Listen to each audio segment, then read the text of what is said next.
Welcome to Mindful Management, Creating a Trauma-Informed Work Environment, a podcast by Chefalo Consulting, where we share the knowledge, stories, and resources you need to create a trauma-informed culture that supports wellness, growth, and resilience. I'm your host, Shenandoah Chefalo. Welcome, everybody. We're so glad that you could join us for another episode of our little podcast here in our corner of the world. I couldn't be more excited to bring you today's guest. My listeners are probably tired of hearing me say that, but it just tells you I know some very incredible people. I'm a lucky human being. On today's episode of Mindful Management, Creating a Trauma-Informed Work Environment, I am absolutely delighted to welcome Nancy Lyons. She is a visionary leader and advocate for a people-first business strategy. You heard that right. What if we put people before task? As the CEO of Clockwork, Nancy has spent over 2 decades at the forefront of the future of work conversation, driving change and innovation across various industries. Her approach, which centers on enhancing work culture to achieve meaningful results, has garnered numerous awards and recognitions. Her commitment to creating environments where employees thrive has transformed Clockwork into a model of progressive workplace culture. An accomplished author and keynote speaker in her own right, Nancy's insights into work culture and leadership continue to influence and inspire. Join us as we delve into her experience and learn how simple mind shifts can turn employees from work victims to active agents of their work. Nancy, I am so glad to see you after a long time of not seeing you. I know. I'm so glad to see you too. And yet, I've over the years been amazed at how small the world is, because you have connections out in the ether that are connections of mine too, right? And I read your newsletter, and so I feel like I've kept up. I just haven't seen you. So this is I know. And same, because for all the guests, I internet stalk you, which is, I just kind of tell everybody. And I subscribe to your newsletter as well. I love your writing. I love your writing style. And then I'm like, wait, I missed this one, right? Like even as I was stalking you today, which actually brings me to one of the questions, because Nancy, I was watching a video on your website today, and you had a quote in there that said, "The future of work is a feeling." That's the quote. Yeah. I think we spend a lot of time confusing culture with gimmicks. And culture is that energy. It's a palpable energy where you know that you're receiving truth, that people have your back, that values are real, not marketing speak. And so yeah, I do think the future of work is people feeling empowered, people moving through their days with agency, people feeling valued and seen. I think that is more about the future of work than the stuff we seem so obsessed with, which is the technology, AI, automation, and the where. Are you going to be hybrid? Are you going to be in an office? All of that is a distraction. It's happening. The end. And people should be able to work where they do the best work. But the rest of it is stuff we're not spending enough time talking about, and I really think we should. So I love this, because I spend a lot of time saying, and we're probably from the same generation, right, Nancy? So we also, this word feeling carries a lot of baggage with it, right? Especially for those of us in our generation and older. And so one of the things that I find is a lot of leaders who say, listen, this is work. We can't talk about feelings here. I'm not the therapist. We're not this. And listen, I work in a lot of human service organizations, right? I work in government agencies, prison systems, court systems, all of these types of places that cause also secondary trauma to people. Like the work itself is traumatic. And so I'm just wondering your thought on this idea of we can't talk about feelings at work, because it's been my sense the feelings are there whether you talk about them or not. Well, so I think that those sort of ancient ways of seeing work and the expectations that we put on people at work, I think all of those were created when we were industrialized, right? And when we were, that was what, 175, almost 200 years ago. And I think that the problem there, the problem with our lack of evolution relative to sort of the emotional part of work, is the Industrial Revolution ushered in sort of the first wave of caste systems that we were really aware of, right? So the Industrial Revolution was all about the people who owned the companies employing the people who just needed money to survive. Maybe they were unskilled, maybe they came from families that didn't benefit from generational wealth. Whatever it was, there was a massive chasm between the people that owned the companies and provided the opportunities and the people that just went to work because they had to. And that chasm has closed over the last century. And we are now working with our peers, and yet baked into our DNA is this old way of thinking and working. And that's why the system is so hard to navigate and operate within.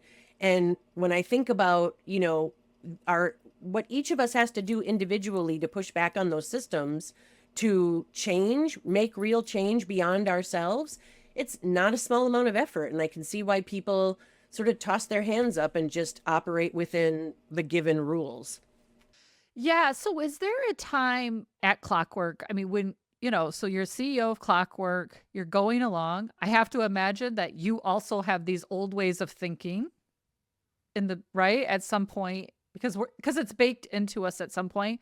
Was there something that happened or a moment where you thought there's undeniable value in becoming people first? Like, was there a point when you were like clearly drawing a line in the sand, or were you always operating from a people first standard?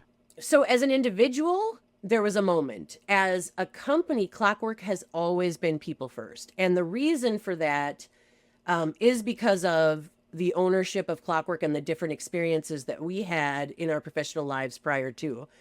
I think as a human, I wrote in my book ages ago that part of my leadership thinking, strategy, style was informed by the lousiest bosses I've ever had. Right. And so I paid real close attention to what worked in terms of motivating and engaging people and getting their best thinking and their best effort, and what really didn't. And what didn't was just marginalizing and treating folks like, they have a station, and that station is where they will always be. And it's sort of like that term CEO, right? There's a lot of baggage that goes along with the idea of a CEO, and it comes from this idea that that person is somehow better than the rest of the workforce.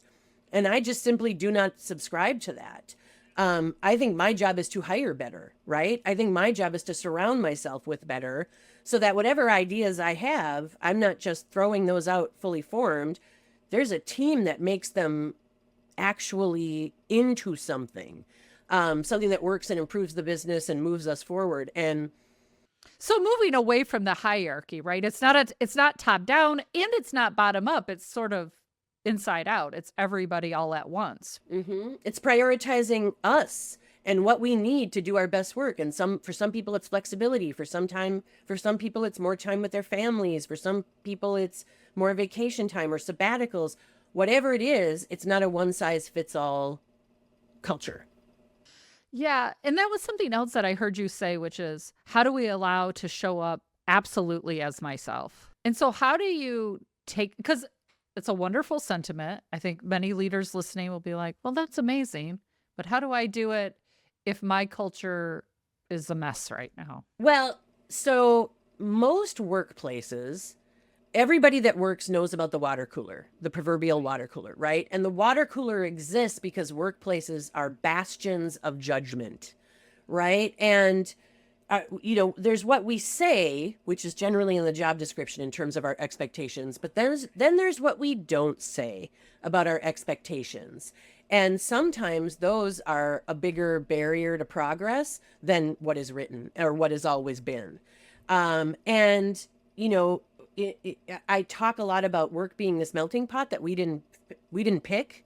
And we're really used to what we pick. We like entertainment that is made for us. We like, our emails are now made for us. They are designed to address our buying habits and our experience on the internet. And as we see more AI is becoming more and more personalized, and we don't like to wait, right? If I'm hungry, I want to pick up DoorDash or Grubhub and order the sandwich that I want to be here in 20 minutes. I don't want my Netflix to buffer. I don't want to have to call somebody and talk about making an appointment. Like, we are a very, very self-absorbed culture and country. And because of that, we like, what makes us comfortable, which may not be reflected in the people we surround ourselves with, which for our product or service is a good thing, but it actually is the reason that I think some places are so hard to work, because some people haven't evolved to recognizing that my narrow view of the world is not it or everything. And in order for us to improve that product or service, we need to reflect our customers. And our customers are a broad, diverse, group of humans that have different stories and expectations and needs and limitations. And we have to be aware of that, which means we have to welcome people in that don't look like us, that don't operate like us, that challenge us, don't think like us. Exactly. And that's sometimes tough for people to embrace, primarily because when you think about where all of our formative experience comes from, it comes from school. And in school, we have still, you and I both have kids, we have cliques. And cliques are ways of creating the bubble within which we feel super comfy and we are accepted and everybody thinks and acts the same. And so then we go to work and it's like, well, how come that's not happening here? You know what? I'm going to default to my comfort zone, which is cliques and judgment, because we learned that at a formative time in our life, and we're going to bring it to our adult existence, which should be a completely different experience and environment. Yeah. So if our listeners should rewind that and listen to that one more time from Nancy, because there's about 50 pieces in there that I'm like trying to scribble notes on. And one of them, Nancy, was about the waiting piece. Because this is something that I've been talking about a lot lately, which is that's an activity that has disappeared from society, right? Like, people are like, what have you lost? And I'm like, waiting. Like, you wait for nothing anymore. If you do, they hear about it. Well, I just think about, like, even in my own childhood, remember, you would just wait for someone to pick you up because you couldn't call or text them and see how long it was. Like, you just were waiting until someone picked you up, right? Or you were waiting for the mail to be delivered, or you were waiting for that letter to arrive or the newspaper to, like, there was waiting happening all the time. And I think that in that waiting, we had the space to slow down and think intentionally. And with the speed of things today, it's forced us to operate more from our fight, flight, freeze, appease than from our executive functioning, right? Because it's right now. I need an answer right now. And we can't thoughtfully, even when we want to be inclusive, even when we want to be open, we fall back to those old habits ingrained into us from that fight, flight, freeze place. And because we don't have any waiting time to think and say, gosh, what did Nancy really mean by that while I'm waiting for this bus for 35 minutes, right? And think it through and start to say, well, did she mean this or did she mean that? Instead, I can text 47 people and say, let me tell you what Nancy said to me, and get 47 opinions in a blink of a second, right? Where you couldn't do that before. So I just think that waiting piece is so critical in there. So I'm wondering at Clockwork, how do you as individuals ensure that the people first approach is throughout, like, cross sector, all levels of the organization? Well, I think we rely on each other to infuse every team interaction, everything we do with exactly that. I don't, it's not a top-down hierarchical mandate. It's a sacred energy, if you will. And I use that word sacred really intentionally because it's not a word we use in the context of work. And yet, like our values, we have to continually re-examine what we will always commit to. And the things that we commit to is supporting one another to be able to get what we need from work, but also supporting one another to get what we need to live full lives. And I just had lunch with a colleague whose father recently passed away, and he said to me, the support I got from the team and the broader organization, I wouldn't have gotten anyplace else, and it meant so much. And that comes down to, for some weird reason in our culture, we've decided that 3 days is enough time to grieve.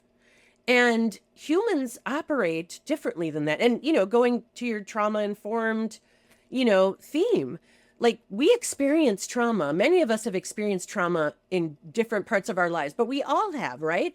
And trauma shows up in a variety of ways. And losing a parent is traumatizing. Losing a spouse, losing a child, losing even a friend or family member can be traumatizing. Your pet, losing a pet, right? Like, it's all in this idea that it can be done. That was your time. Now back at it. Yeah, and that goes back to that Industrial Revolution Yes. conversation, right? Like, we decided then, actually, some humans don't matter enough for us to care about their grief. And so we're going to mandate the amount of bereavement time.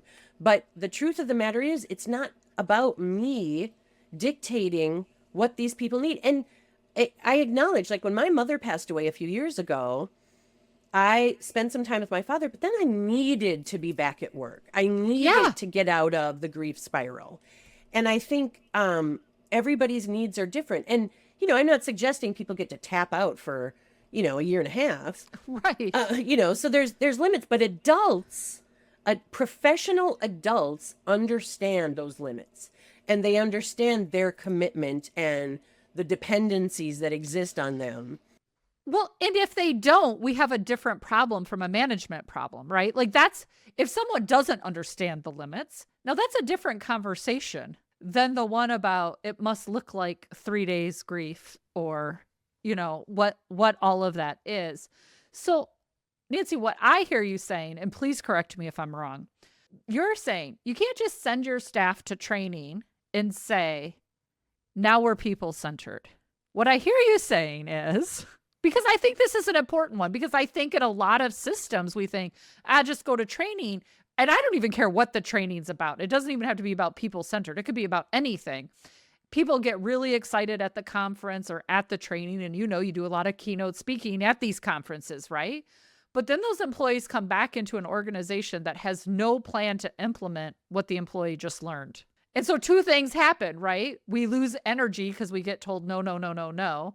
Or we come back and we're so inundated with the day-to-day task of our job that we forget everything we just learned at that conference or that event or that training. And what I hear you saying about Clockwork is it's actually embedded and embodied into our DNA. Absolutely. Absolutely. And, I actually now, if I'm being honest, as a business owner, sometimes I'm like, really?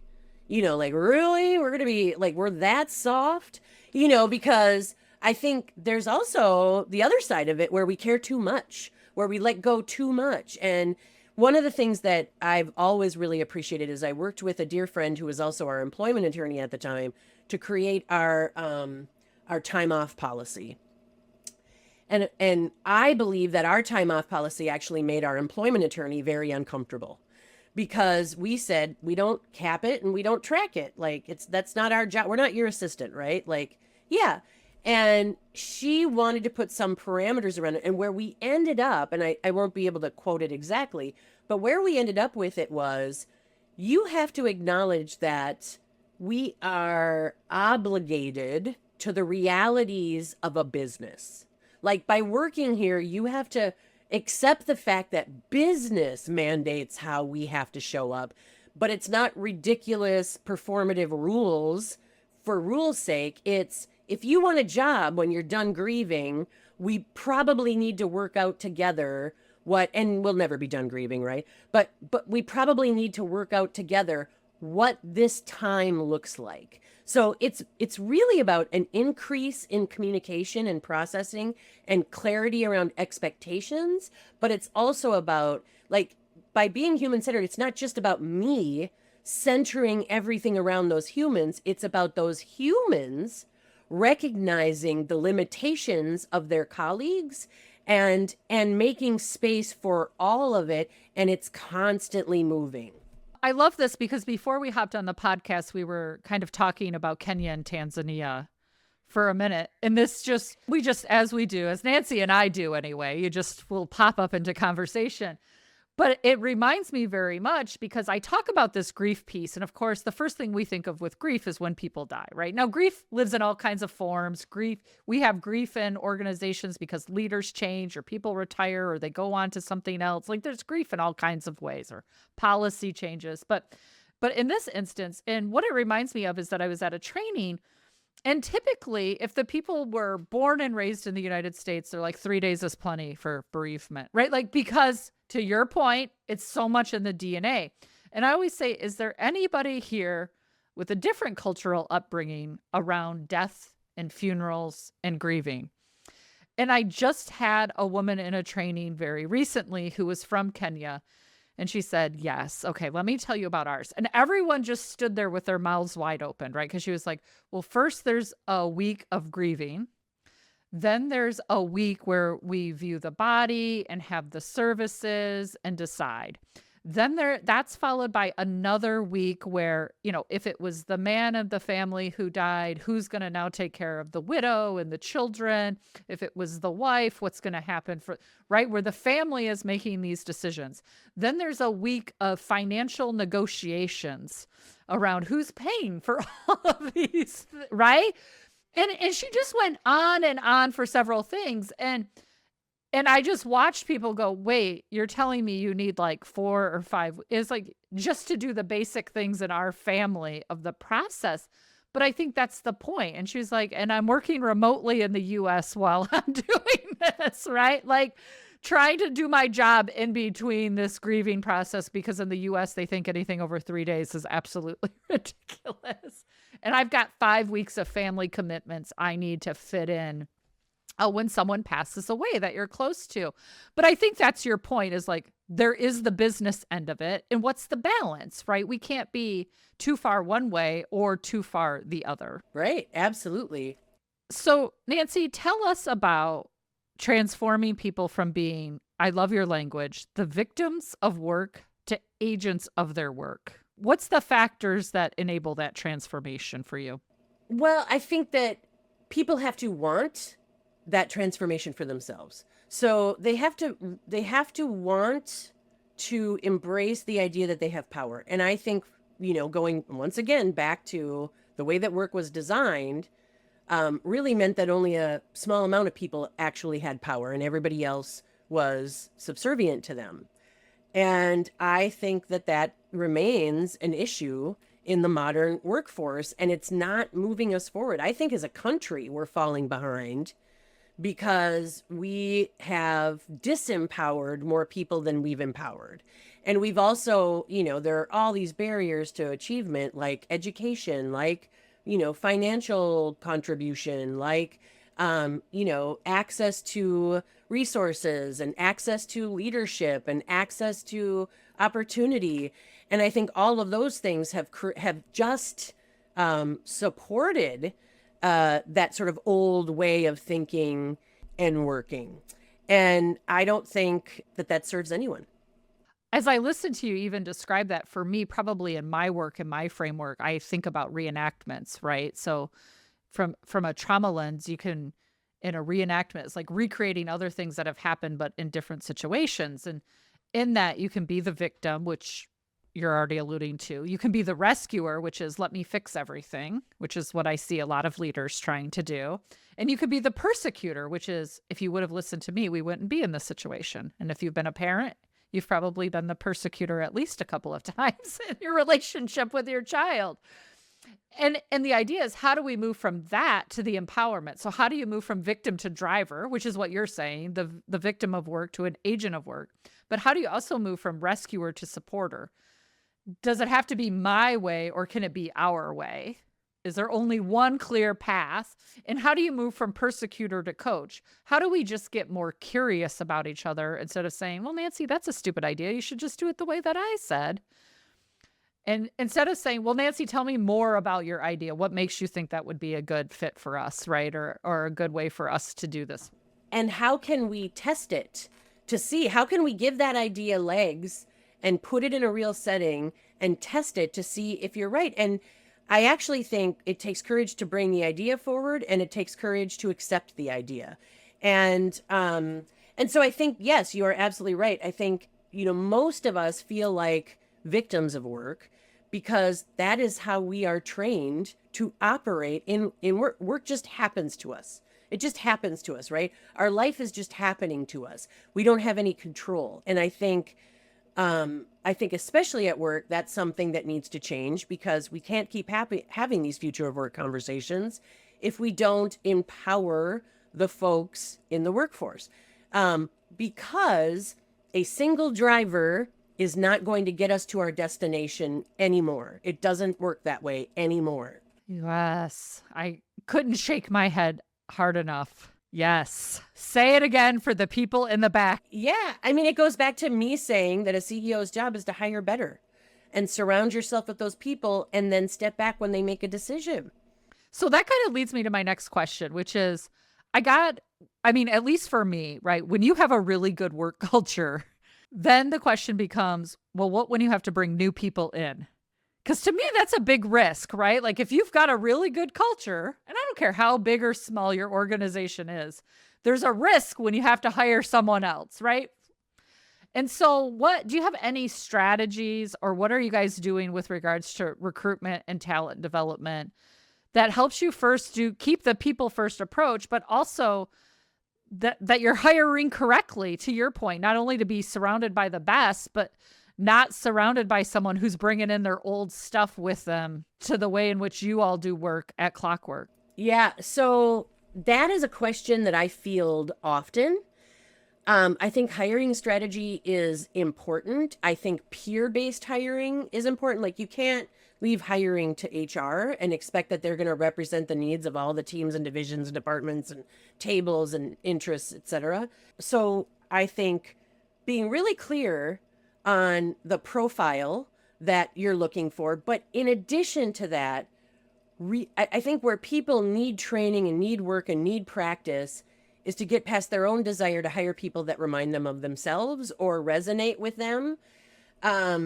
And I think recognizing that we're no longer looking in modern workplaces, we're not looking for a fit. We're looking for contribution. And sometimes contribution is challenging. Sometimes it's hard. Sometimes it is the opposite of how we would see an issue or work an issue.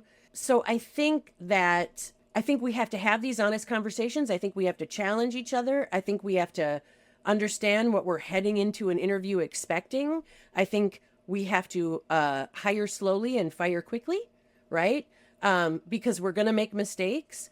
And again, I really want to center this idea.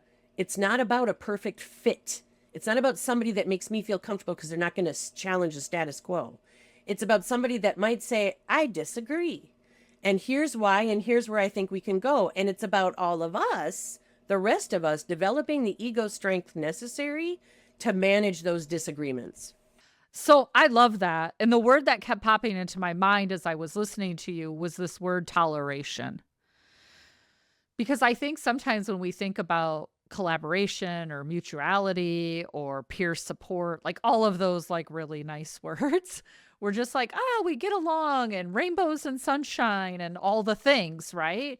And to me, I say this all the time, like for anyone who's been in any kind of personal relationship for longer than 2 years, there is something about that other person you tolerate. I mean, just simply, and vice versa, there is something about you that they tolerate, right? And listen, I've been in a long-term relationship, Nancy. I know you're in a long-term relationship. It's like you tolerate something, I tolerate something, they tolerate things about us, right? But it's like I'll tolerate it, but it's not enough to make me gag, right? Like there's this tipping point of it most days. I mean, we all have our days, but it's not enough to make you want to go file for divorce, though, apparently. So here we are, right? 27 years in for me, and so far we're rolling along. So, but there's days where it's like, I think I'm going to stay out a little longer. Like I just need a little more space, right?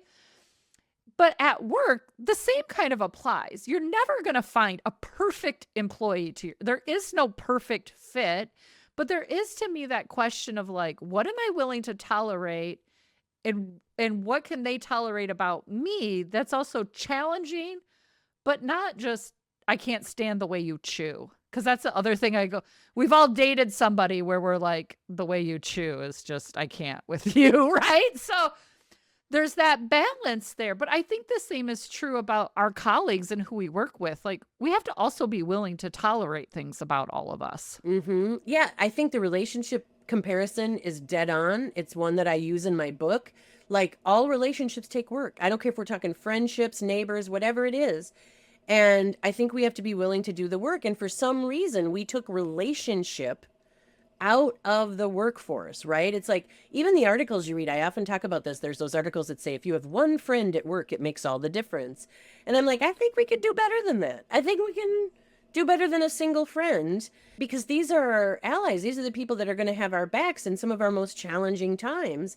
And we want a degree of trust that goes a little deeper than just we share a cubicle. And so, yeah, I totally agree. I think that relationship piece is important, but I also think, and this is something that requires daily work from me, you know, as somebody who exists in the LGBTQIA plus space, I have learned that the word tolerance is a rough one because it suggests this quality that you possess is wrong, but I'm going to let it slide. And what I really think we need to strive for is acceptance. This is different from me and farther away from where I sit, but I believe there is something valuable in how you approach this work and I can learn from you. I'm going to accept that you are different from me, but I'm going to open my eyes to what opportunities exist for me. And I love that language transfer for me, right? Because I wasn't even thinking in that realm, of course. I'm just thinking about the person who eats your lunch out of the fridge.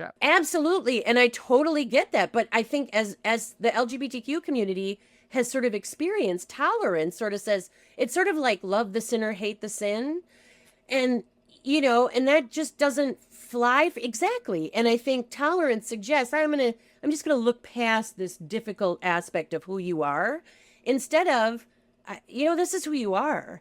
And my job is to respect it and learn to work with you. And hopefully you'll be as gracious with my difficult personality issues. And right now I'm writing a note to my person in my office saying, can you change our slide from toleration to toleration and acceptance? Right? Like, so we can even just have the conversation. So Nancy, I always learn this is me and notes. I'm making the notes as we do. I wrote down rescuer to supporter. That's one that I'm going to use that you use. I love it so much. I'll send you the slide on it, Nancy. You can have it. So you have created award-winning work culture, but are there common misconceptions about work culture that you think we need to address? So many. I mean, I said earlier, we confuse it with gimmick. Well, I think we think that culture, we can satisfy people by saying there's free lunch or free beer or free soda or free crap or, you know, flexible Fridays or, yeah, nobody cares about that stuff. Nobody cares. They care, but they will take less pay if you truly respect them as whole human beings. And I'm not saying that's a negotiating point. I'm saying as a small business, I cannot compete with the Targets of the world who are hiring some of the same positions. And so what does it come down to? Well, it comes down to me, the business, respecting the humanity and the individuality of each of those people enough to not want to work them to death, to not suggest that 50 hours is the expectation, which is, you know, I mean, I work in Clockwork is a consultancy. So we find ourselves in conversation with a lot of agencies. And I believe agencies do a fine job of beating the living bejesus out of their people because they bill hours. And the more hours you bill, so if you're here on weekends, all the better. And we actually believe if you're home with your family on weekends, all the better. Our work is better, the energy is better. So I do think that that's one of the confusing aspects of culture. It's not the stuff, it's how people feel. And I agree, right? I think especially as small business owners, it's like, listen, my people could go work for big consulting agencies and make way more money.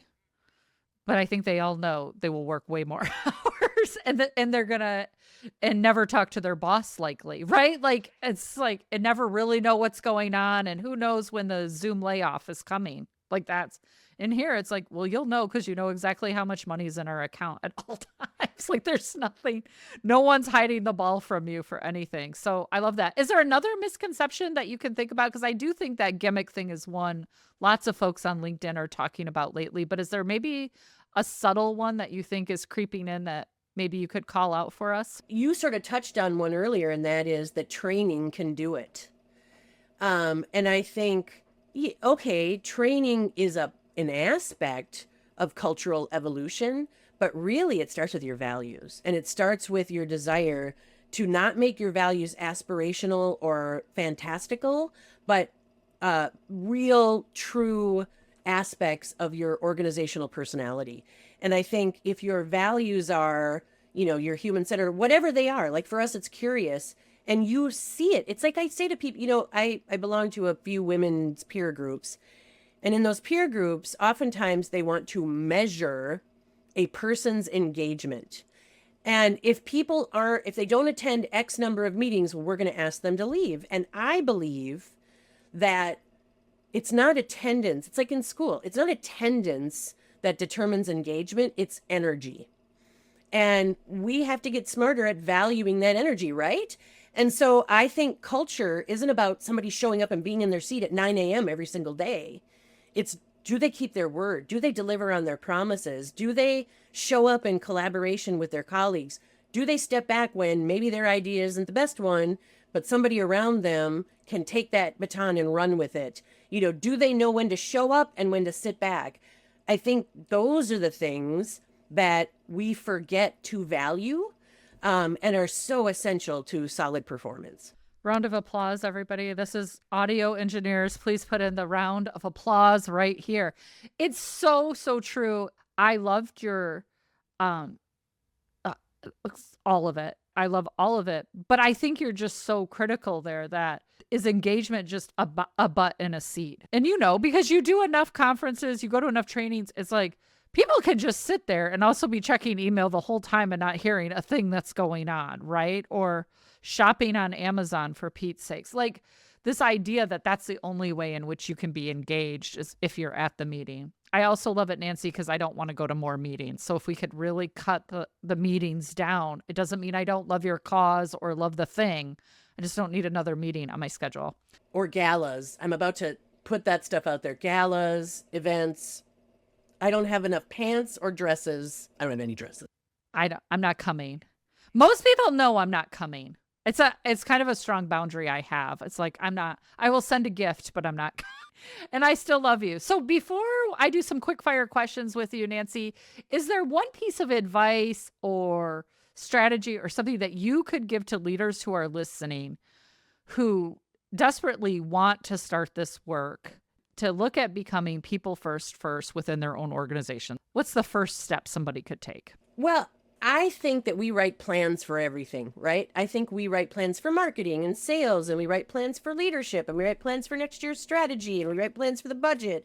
But we don't write plans about our culture. We don't sit down and say, and our work really started by dragging out a whiteboard quarterly and making a list, and I'm going to say that word again, of the things that we believed were sacred, that were necessary and essential to the positive forward motion and growth of Clockwork.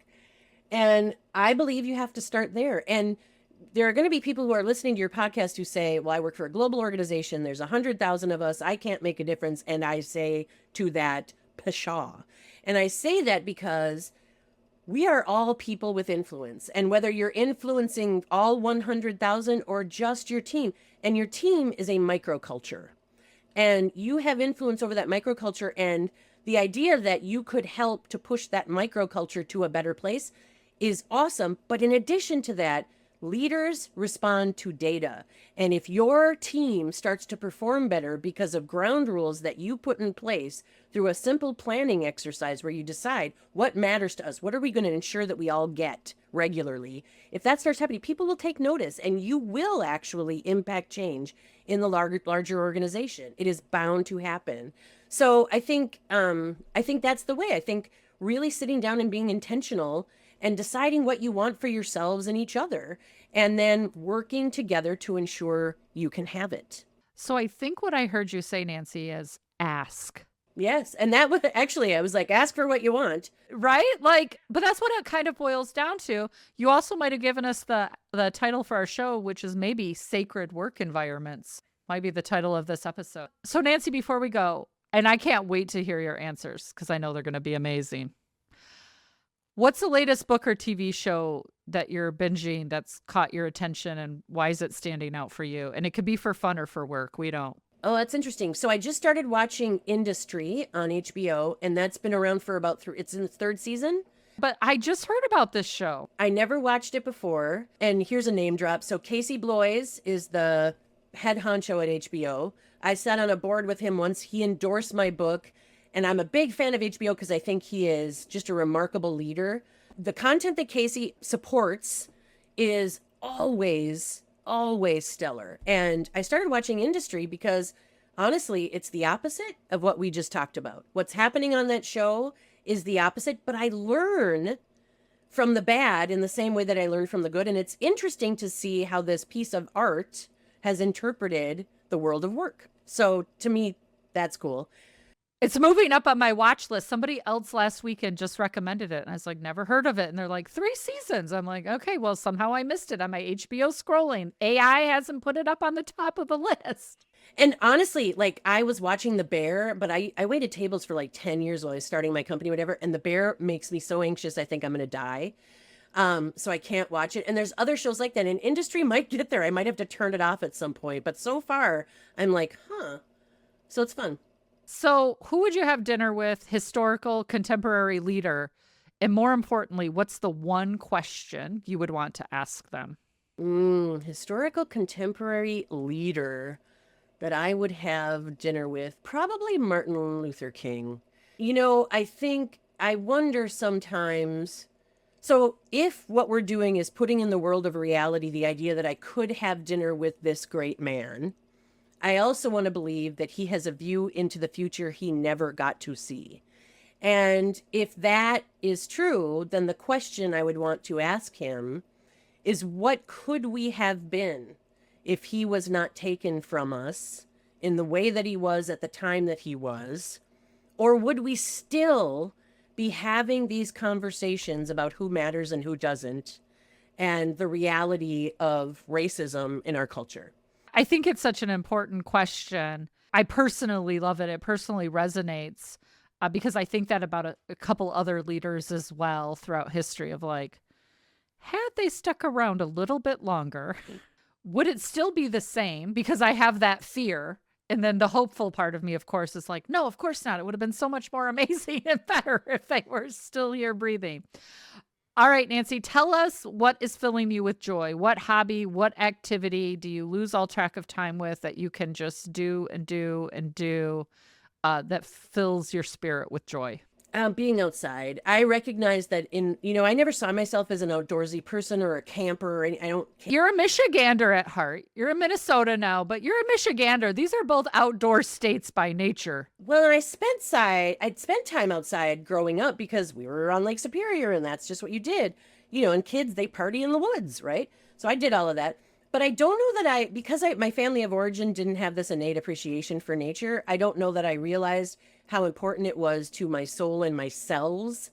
And in my old age, when I'm really trying to manage stress, I recognize that being outside in the green and just breathing, and also taking time in nature to rest. So last week I was telling somebody just about the pure joy it is to experience a book in a hammock at my cottage in Wisconsin, which is first of all, that's a treat. Who allows themselves real time to read in a hammock? But also, I find myself taking pictures of the sky from that vantage point just because I can't believe it's that blue. And bird watching. I got into bird watching late. Well, that's how we know we're getting old, Nancy. I'm an old person now, but I really do like it. I just saw a meme where it was like, when did birds become my... Right? When I turned 50. That snuck up on me quick. That one snuck up on me. Nancy, how can our listeners get in touch with you? How can they read your book? How can they follow your blog? How can they invite you to come speak at all their amazing things? Thank you for asking that question. So you can find me at nancylyons.com, and you can find my book and all of the places you can buy it at worklikeaboss.com. Now, if you put that link on Facebook, for some reason they don't like it. So I also have an alternate URL, which is worklikeabossguide.com. Don't ask me. I don't understand it at all. So you can find me at nancylyons.com. I'm on the socials. You can find me on Instagram at Nylons. You can find me on LinkedIn. I'm on TikTok. And there, my handle is Nansplainer. Okay, first, your Instagram is Nylons. Nylons. Because when you look at my name, Nancy Lyons and Lyons, when I was growing up, people would look at my initials like on a thing and they'd call out Nylons and it would say N Lyons. So I just owned it. And that's what Twitter was. And that's, all of that. Wouldn't have come to me right away, but I get it now, right? We will put all of these links, of course, in our show notes as well. Nancy, always grateful to have time with you. For our listeners, thanks so much for tuning in to Mindful Management, Creating a Trauma-Informed Work Environment. For more resources, helpful tools, head over to chefaloconsulting.com, where, by the way, Nancy's book is featured prominently on the big list of resources if you're changing your work environment. If you enjoyed today's discussion, show your support, liking, commenting, following. This really does help.